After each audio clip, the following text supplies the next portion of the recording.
Hi Pinter folk, it's Adi and Estelle. Estelle's going to be doing a bit of camera work for me because this will be quite an interactive one, so come over and say hello to everybody. It's been a while since we've been on. Hello. Yeah, I've been away on the jollies over watching the Open and unfortunately Rory didn't win it, but well played Cam Smith, absolute stunning performance. Enough about the golf. So again, yeah, a lot of you guys, because you're in the mainland UK, etc., won't have known the problems that we've been having here in Northern Ireland with regards to our Pinters. But what they did very, very quickly was, hats off to them, they resolved it by just saying, look, here's the codes, we'll send you your replacements, sort of, because only 2 have arrived. If you're all waiting for an icy white, they obviously didn't think anybody was going to return an icy white because they don't have enough.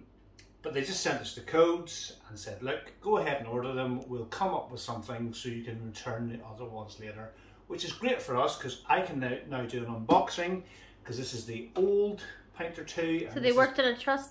Yeah, they're just going to trust us to send them back. So this is Pinter 2, and this is what is lovingly now referred to as Pinter 2.1. In the box, so you and I will all see it together when I unbox this. But in the meantime, I've also promised to do a review from 3D Prints NI for their new Pinter 2.12 drip catcher. I will put a link in down below so you can click on it and go and buy one. But if Estelle sort of looks around here, I'll show you guys how this works. Unclick it. Yep. So it's very, very simple. It's very, very simple. So I think this looks better than the last one. Actually. Yeah, this is a Pinter 2.1, so this will work on all your new Pinters. It's literally just a case of clipping it on, and there you go. How easy is that? They do send you a little video on how to use it, but you don't really need to. Yeah, they had a little special scan thing that you scanned it, and it showed you the instructions. Just a little dude here. Yeah, take you to their Facebook page. And then it just clips off, so you can empty it out. So yeah, if your Pinter 2 clips ever so slightly, get on the 3D Prints NI and get one of these ordered up. Great little gadget. Happy days. So we'll move this out of the road now. Oh, and I know some of you guys have been having issues again with Pinter 2.1, but faceplate fits, cap fits, there's no dents, no gouges. It all looks good, so we're going to get that on tonight, get a brew started, which we'll obviously review and look at the pressures and stuff for all you guys, so you all know that everything is hunky-dory with your new Pinter 2s. So, let's have a look at, I might have a wee drink just to wet your whistle. All this talking makes me thirsty. Oh, you will see this inside your replacement Pinter box. It's a little message from Ralph and the team. If you scan this below, be prepared for an awful lot of amazingness and thankfulness. It's just overbrimming with thankfulness. And nice. You'll know what I mean when you watch it. You'll know what I mean when I watch it. Anyway, when you watch it. So this is the new Pinter 2 box. So you're going to need a knife. I know. No, I don't, because literally I'm just going to go. They say to unzip the box, but luckily enough, I will then use this to send the Pinter back in. So I'm going to reuse the box. So I'm actually just going to totally ignore the instructions on the box and lift out. Well, I got the colour right, which is good. One. I don't see why they do ask for that unzipping thing. Literally just open the box and lift it out. Who knows? There's a reason. But then, good thing is I can reuse the box. So dun dun dun. So yep, standard sort of Pinter packaging with the strange. And my feet are there. Some people haven't had their feet. Yes, the rubber feet. Yeah, some people are missing their rubber feet. Yeah. Feet are there. So let's dispense with that. Let's have a look around it. So people have said there's been cracks underneath the hinges. No, that's okay. Now weirdly, on my grey Pinter, there's a tiny little hole just there underneath the handle. It's not on the blue one. Ooh, interesting. Why would it be on the grey one and not on the blue one? At least that if it fills it with water, it'll leak out. It's not on that one. You don't see it there, honey. Oh, right. Yeah, you can see it. Now, one thing I have noticed is when I unboxed the grey one, this Press PRV is even harder to grip because it's even more recessed. Yeah, somebody said that if you've got big fingers, you're going to have really, and it's quite small and slippy, so from your wet fingers, that's going to be tricky enough to use, but... You have to get your wife to do it for you. I have to get my wife to do it for me. Let's see if that screws in. So, yep, that screws in, that's fine. Let's have a look at that. Now, I haven't really noticed any difference between the previous caps and this, but hey ho, that's the new one.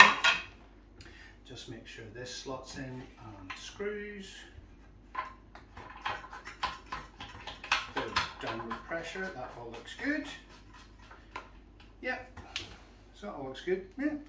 So, if Stella wants to come over, she can, let's have a look at these things side by side. So, let's have a look.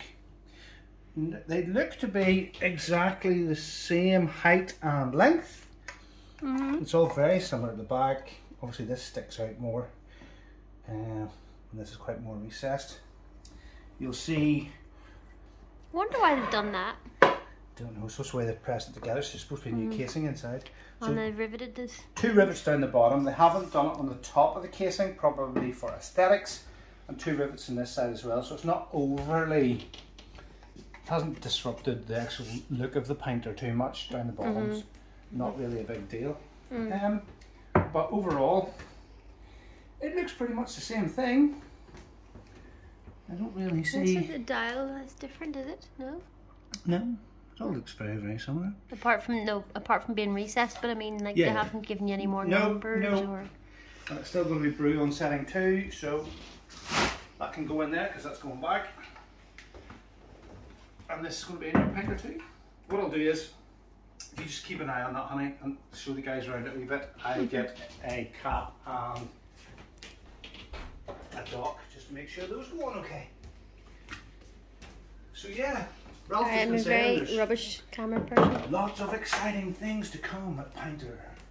There's going to be new presses. These are nice rivets.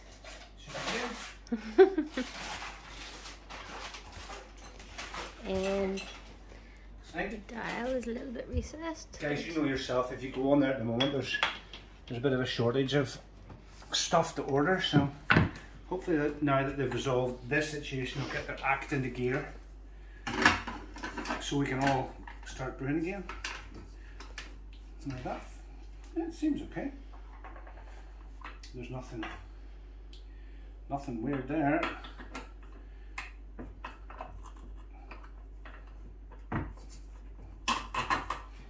Yeah, tap's a bit stiff. That's because I left it open for a couple of weeks. Yeah, let's see if how this goes on. So, memory serves me correct. Go that way, down, and up. Yeah, no, perfect. So, I'm lucky. A&E to brews, no issues with our Pinter. We're going to, hopefully, everything will be watertight and all that good stuff. And don't forget about your silicone grease. Don't forget about your silicone grease and how to protect your Pinter. All these.